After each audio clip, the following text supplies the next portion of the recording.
La Ley de Dios, llevando el mensaje de la palabra de Dios a todas las naciones desde Fiuco y Barina. El tema que vamos a tocar en este momento, en estos minutos, seguramente a muchas personas secularmente no les va a gustar. Pero como iglesia tenemos que entender dónde estamos en términos proféticos. ¿Dónde estamos según el reloj profético de Dios? El título de este mensaje es Una nación bajo Dios. Lo que se le dice a la bandera o a la patria, lo que se llama el allegiance, lo cual dice One Nation under God. Una nación bajo Dios. Y tomé el pasaje de Romanos capítulo 1, versículo 18 al 23, lo cual dice de la siguiente manera: porque la ira de Dios se revela desde el cielo contra toda impiedad e injusticia de los hombres que detienen con injusticia la verdad, porque lo que de Dios se conoce les es manifiesto, pues Dios se lo manifestó, porque las cosas invisibles de Él, su eterno poder y deidad, se hacen claramente visibles desde la creación del mundo, siendo entendidas por medio de las cosas hechas, de modo que no tienen excusa. Pues habiendo conocido a Dios, no le glorificaron como a Dios, ni le dieron gracias, sino que se envanecieron en sus razonamientos, y su necio corazón fue entenebrecido. Profesando ser sabios, se hicieron necios, y cambiaron la gloria del Dios incorruptible en semejanza de imagen de hombre corruptible, de aves, de cuadrúpedos y de reptiles. Oremos. Padre mío, nos ponemos ante tu presencia para que nos hables. Enséñanos tu palabra en el nombre de Cristo Jesús. Amén. Hermanos, lo que ustedes acaban de leer es un mero pasaje bíblico, pero interesantemente, esta es una clara y acertada descripción de esta nación, particularmente en el día de hoy. No sé si prestaron nítidamente atención a las palabras, pero lo que Pablo nos dice en esta carta a los romanos es de qué es lo que enciende la ira de Dios. Quiero decirle que hace algunos días atrás estuve muy contento, y todavía lo estoy, porque escuché 3 noticias, 2 básicamente, que me sorprendieron. La primera de ellas fue que como un rayito de luz fue la decisión de la Corte Suprema al revocar Roe versus Wade. 10 estados ya han declarado que el aborto es ilegal. 13 estados han puesto duras leyes para prevenir más abortos. Y 23 estados están trabajando en establecer severas restricciones. Y estos son buenas noticias, hermanos, porque ya no se van a matar más bebés. Pero la otra noticia que me dio mucha alegría fue que el entrenador de fútbol Joseph Kennedy, el cual había sido despedido por orar en la cancha de juego, fue absuelto por la Corte Suprema, alegando que está amparado por la libertad de expresión y la libertad de religión. Y el hacer una corta, callada y personal oración es una simple observación religiosa. ¿Sabe lo que significa eso? Significa que este hombre se puso a orar en la cancha de juego, solo, callado, y dándole gracias a su Dios, a Dios mismo, porque ningún daño había ocurrido con los jugadores. Lo echan de la escuela, lo despiden. Y esto se lleva entonces a las cortes, y la Corte Suprema, la última de los Estados Unidos, viene a decir entonces que es un derecho de todo ciudadano, de todo ser, incluso el poder hacer una oración personal en donde quiera que sea. Por eso que estas dos noticias fueron grandemente aceptadas como buenas noticias. Pero déjeme decirle algo en cuanto a los Estados Unidos, hermanos. Estados Unidos fue fundado en principios bíblicos. Ahora eso usted lo ha venido escuchando muchas veces. Yo lo he venido escuchando toda mi vida. Incluso desde Chile, cuando era niño, leía de que Estados Unidos, la Constitución había sido fundada en valores bíblicos, judeo-cristianos. Cuando llegué aquí a los Estados Unidos a los 14 años de edad y comencé la educación y eventualmente subsiguientes educaciones más, fui bombardeado con esta idea de que Estados Unidos había sido fundamentado, había sido establecido en fundamentos bíblicos, en principios familiares, judío-cristianos. Este hombre llamado Benjamin Franklin promovió la oración antes de comenzar la Constitución de los Estados Unidos, antes de que comenzaran a escribir lo que hoy se valoriza tanto como la Constitución de los Estados Unidos. Benjamin Franklin dijo: vamos a orar primero, y declaró lo siguiente: si Jehová no edificare la casa, en vano trabajan los que la edifican.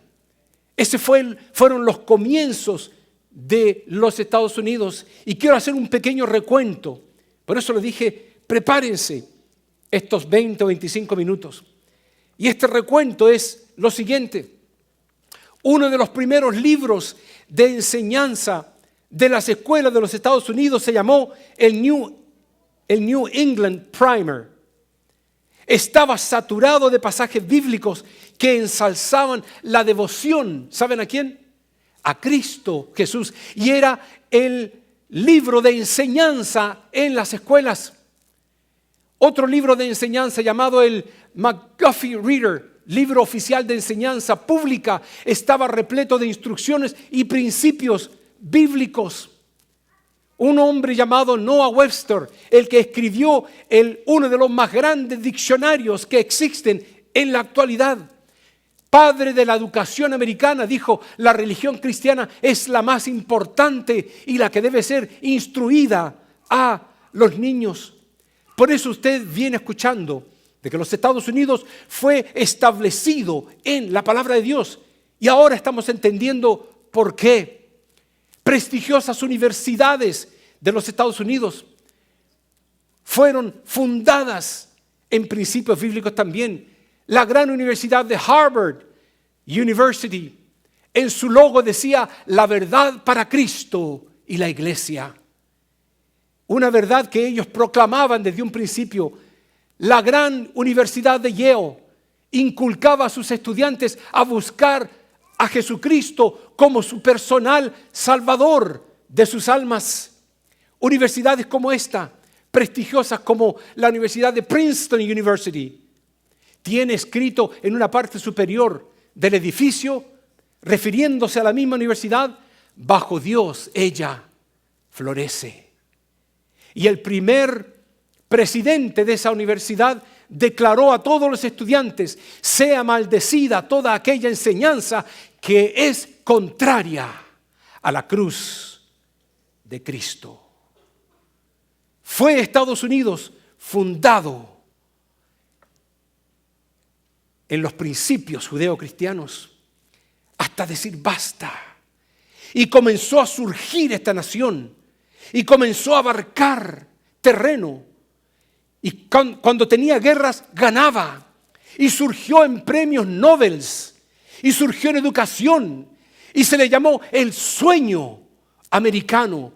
Y de las naciones venimos todos a poder comer del pan de esta tierra que fluía leche y miel, porque se fundó en la palabra de Dios. En la Primera Guerra Mundial, el ejército recibió Biblias con la recomendación del presidente Woodrow Wilson, que decían las siguientes palabras: la Biblia es la palabra de vida. Les ruego que la lean para encontrar el camino al corazón de ella. En la Segunda Guerra Mundial, el presidente Franklin Roosevelt declaró lo siguiente: como jefe del ejército, es un placer promover la lectura de la Biblia a todo aquel que sirva en las Fuerzas Armadas de los Estados Unidos. Como yo y usted, me imagino, añoraría tener líderes que pudieran expresar en la radio, en la televisión, de esta forma, ensalzar el nombre de Jesús, levantar la palabra de Dios, la Biblia, como el fundamento de sus vidas, sus hogares, sus negocios, sus pueblos, la nación y el mundo. Increíblemente, en 1954, el Congreso añadió al juramento a la patria las palabras One Nation Under God. Una nación bajo Dios. Luego en 1956 se adoptaron las palabras en Dios confiamos. Y pusieron esas palabras en todos los billetes de dólares. En 1983 el presidente Ronald Reagan proclamó el año de la Biblia y reconoció la influencia de la Biblia en el comienzo de esta nación. ¿Saben ustedes que 45 estados escribieron sus constituciones declarando que Dios era todopoderoso? Por eso escuchamos, y tienen razón, esta nación, los Estados Unidos de América, fue fundada en principios bíblicos. Usted preguntará, pero entonces, ¿qué pasa? Déjeme decirle que los valores religiosos y la moral cristiana era el fundamento de los Estados Unidos por largo tiempo. Samuel Adams, gobernador de Massachusetts, dijo: la buena moral y la religión es el sólido fundamento para la libertad y la paz social. Patrick Henry, primer gobernador de Virginia, dijo: los pilares de todo gobierno son virtud, moralidad y religión. Y déjeme aclararle algo, por si acaso usted no sabe. Cuando se referían a la religión, únicamente se referían a la fe en Cristo Jesús. Increíblemente, Benjamin Rush, primer cirujano general de los Estados Unidos, dijo: el fundamento de una república debe ser la religión. Sin ella no hay virtud ni libertad. El primer presidente de los Estados Unidos, George Washington, dijo: la religión y la moralidad son indispensables para una política próspera. El segundo presidente de los Estados Unidos, John Adams, dijo: nuestra Constitución fue hecha para gente moral y religiosa. El tercer presidente de los Estados Unidos, Thomas Jefferson, dijo: la religión cristiana es la mejor religión que se le ha entregado al hombre. El cuarto presidente de los Estados Unidos, James Madison, dijo: hemos sobrepuesto todo el futuro de la civilización americana para gobernarnos, para controlarnos, para sostenernos de acuerdo a los 10 mandamientos de Dios. ¡Wow! Pregúntese usted por qué Estados Unidos ha llegado a ser la nación más poderosa del planeta Tierra. Porque fue fundada en las palabras del Dios más poderoso del universo. Y cuando uno pone a Dios como fundamento de su vida, está propenso no a caer, sino a crecer y a llegar a ser grande según la misericordia de Dios. Earl Warren, jefe de justicia de la Suprema Corte, dijo: quisiera creer que hoy servimos en el espíritu de la religión cristiana. Quisiera creer, dijo él, que mientras nos mantengamos en ella, ningún daño vendrá sobre esta nación. Y ese hombre tenía mucha razón, porque él no dijo yo creo, ni tampoco dijo yo sé.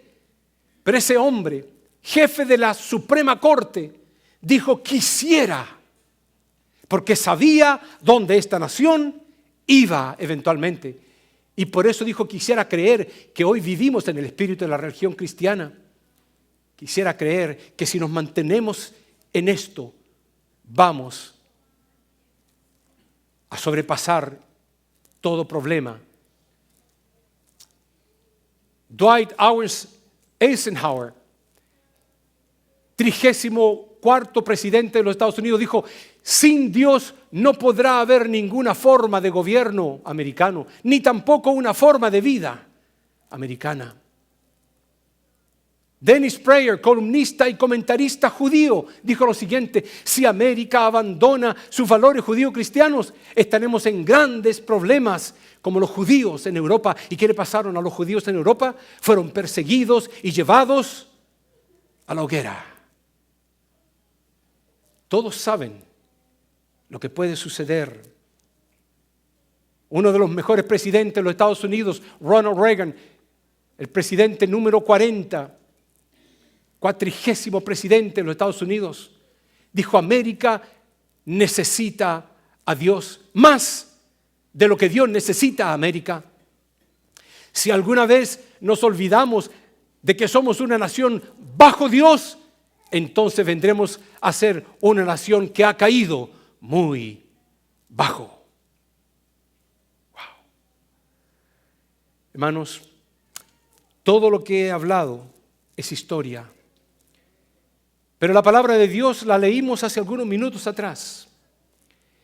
Y no sé si se dieron cuenta, pero yo sí, de que al leer ese pasaje bíblico encontramos 10 características que provocan la ira de Dios.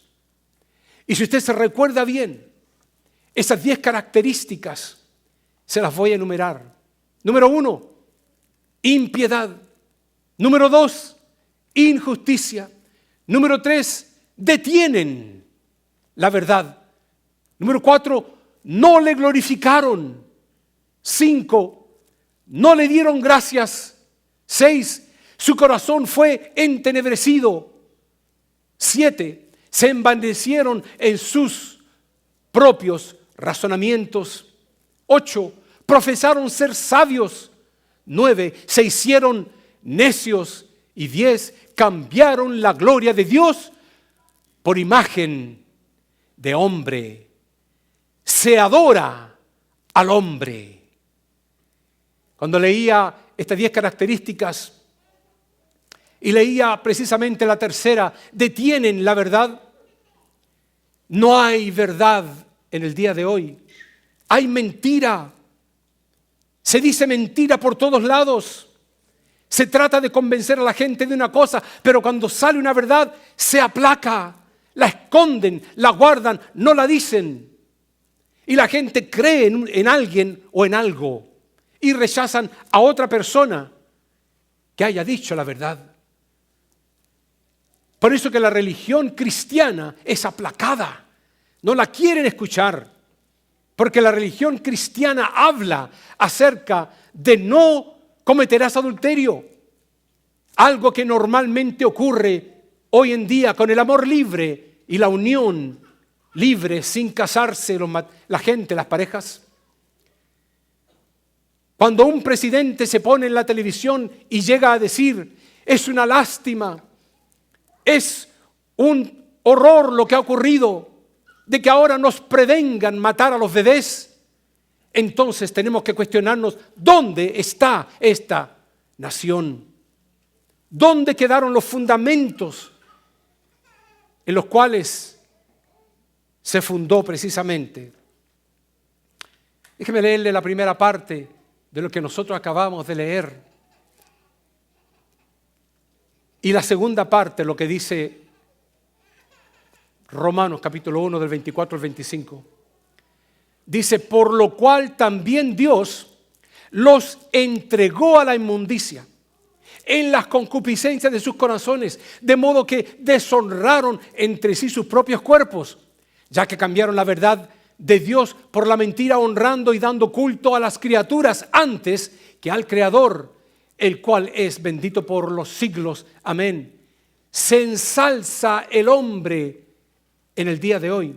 Se levanta estatuas, se levantan fotos, se levanta el nombre de los hombres y no el nombre de Jesucristo. Cuando Pablo menciona esto, es una descripción de lo que ocurre cuando se rebelan contra Dios. Déjeme explicárselo mejor. Dios mismo los entrega, dice, a la inmundicia de sus malos deseos. No es que Dios los meta en la inmundicia, sino que los deja libre y los entrega a su propia libertad para que ellos entren a la inmundicia de sus propios malos deseos. E interesantemente, lo primero que ocurre, y por eso lo pongo ahí, lo primero que ocurre, lo primero que se manifiesta es un desorden moral en forma de descontrol sexual. Es lo primerísimo que ocurre cuando Dios no toma ya control y deja que ellos vayan según sus propias concupiscencias, sus propios deseos. Lo primero que se manifiesta en el corazón y la mujer del hombre, genéricamente hablando, es descontrol sexual. Más que cualquier otra cosa. Y es lo que esta nación vive. Un descontrol, un desorden moral que es sorprendente. Y todo es aceptable como normal. Mire lo que dice la segunda parte. Por eso Dios los entregó a pasiones vergonzosas, pues aún sus mujeres cambiaron el uso natural por el que es contra naturaleza, y de igual modo también los hombres, dejando el uso natural de la mujer, se encendieron en su lascivia unos con otros, cometiendo hechos vergonzosos hombres con hombres. Quiero decirle algo. Ese párrafo que usted ve ahí habla de una sola cosa, una sola. Son muchas palabras, pero habla de una sola cosa. Un solo pecado en particular. En este segundo paso se profundizan en el pecado, y un pecado, como les digo, en particular. Era el segundo paso. El primero fue un desmoronamiento, un desliz moral. El segundo paso, lo cual es el peor paso, es entonces un pecado en particular. Y Dios mismo dice, lo entrega a sus propias pasiones, pero que son vergonzosas. ¿A quién? Vergonzosas a Dios mismo, vergonzosas a una sociedad que tiene un poco de pudor, a una sociedad que todavía le queda vergüenza porque lo que hacen ellos es algo desvergonzado. ¿Y qué es? Se manifiesta entonces un crecimiento exponencial de homosexualismo. Eso es lo que ocurre. Comienza a crecer de una forma increíble, exponencialmente. Una explosión de homosexualismo por la televisión, por la radio, por los periódicos, en las películas de niños incluso, de Disney World. Ese es el paso, el segundo paso. Específicamente de esta forma lo expone Pablo. Primer paso, cuando Dios retira su cuidado, su prevención y el ministerio del Espíritu Santo, que es la retención del pecado, lo primer paso que ocurre es el desmoronamiento moral en forma de desorden sexual. Y el segundo paso es inmediatamente una transformación diabólica, de que el hombre quiere ser mujer y la mujer quiere ser hombre, y se acepta totalmente. ¿Y cuál es el tercer paso? La palabra de Dios lo dice. Y como ellos no aprobaron tener en cuenta a Dios, Dios los entregó a una mente reprobada para hacer cosas que no convienen. Quienes, habiendo entendido el juicio de Dios, que los que practican tales cosas son dignos de muerte, no solo las hacen, sino que también se complacen con los que las practican. Déjenme explicarle lo que significa eso. Significa que este es el último paso. Como el pecador no muestra ningún cambio de arrepentimiento ni de acercamiento a Dios, entonces, Pablo dice, Dios entonces los entrega a una mente depravada, aunque la palabra de Dios dice ahí reprobada, de que se probó una vez, se probó otra vez y se probó una vez más y nunca pasaron el curso.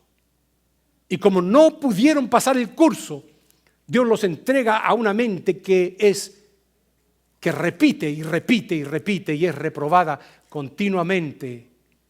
Solo resta el juicio de Dios sobre esa nación. Usted dirá, ¿estamos en esas condiciones? Déjeme decirle algo. Cuando un líder de la nación celebra una fiesta homosexual en la casa presidencial a puertas cerradas, usted debe cuestionarse qué está sucediendo. Cuando un presidente ante el mundo entero queda expuesto a un pecado que hace en la misma Casa Blanca, usted debe preguntarse qué tipo de líder está guiando una nación. Cuando cierra las puertas y las ventanas para que nadie entre, pero deja entrar un grupo enorme de homosexuales para hacer lo que se les imagine a ellos, usted debe cuestionarse dónde Dios considera que está esa nación en ese momento. Cuando un líder, y estoy hablando de otro, de esta nación, celebra licencia de casamientos homosexuales poniendo luces de diferentes colores en toda la Casa Blanca como el símbolo gay en la casa presidencial, usted debe preguntarse ¿dónde está también yendo este otro líder que guía a la nación y que guía al pueblo que fue fundamentado en la palabra de Dios? Cuando un líder de la nación firma una orden ejecutiva y mostrada por la televisión para el desarrollo de la igualdad del LGBTQ1+, ante el mundo entero, firmando con una sonrisa y diciendo que se propague todo esto, ¿qué es lo que nos falta? ¿Qué es lo que esperamos que ocurra? Yo se lo voy a decir. Solamente falta que salga un líder con esas mismas inclinaciones homosexuales para que llegue a ser presidente de esa nación. Hermanos, si se humillara mi pueblo, dice la palabra de Dios, si se humillara mi pueblo sobre el cual mi nombre es invocado, y oraren y buscaren mi rostro y se convirtieran de sus malos caminos, entonces yo iré desde los cielos y perdonaré sus pecados y sanaré su tierra. Todos aquellos que todavía tienen tiempo para invocar el nombre de Dios, invóquenlo mientras haya tiempo. Ese versículo comenzaba diciendo, humillaos. Y termino con este versículo que dice, humillaos pues bajo la poderosa mano de Dios, para que Él os exalte cuando fuere tiempo. Sed sobrios y velad, porque vuestro adversario el diablo, como león rugiente, anda alrededor buscando a quien devorar, al cual resistid firmes en la fe. Mas el Dios de toda gracia, que nos llamó a su gloria eterna en Jesucristo, después que hayáis padecido un poco de tiempo, Él mismo os perfeccione, afirme, fortalezca y establezca, y a Él sea la gloria y el imperio por los siglos de los siglos. Amén. Hay esperanza. No para los que Dios ha entregado a una mente reprobada, ya no hay esperanza para ellos. Van a seguir. Y por eso la Biblia determina drásticamente y dice, el que sea santo, santifíquese más. Y el que sea inmundo, hágase inmundo más todavía. Pero toma una decisión. Defínete quién eres. En estos tiempos, cuando la gente no sabe qué es qué, ni quién es quién. La palabra de Dios sigue siendo el fundamento. Y Dios sigue estando sentado en el trono de su gloria. Y nosotros seguimos siendo redimidos por la sangre de Jesús para todo aquel que quiera confesar sus pecados y arrepentirse ante Dios. Vamos a ponernos de pie. La ley de Dios, llevando el mensaje de la palabra de Dios a todas las naciones desde Fiuco y Varina.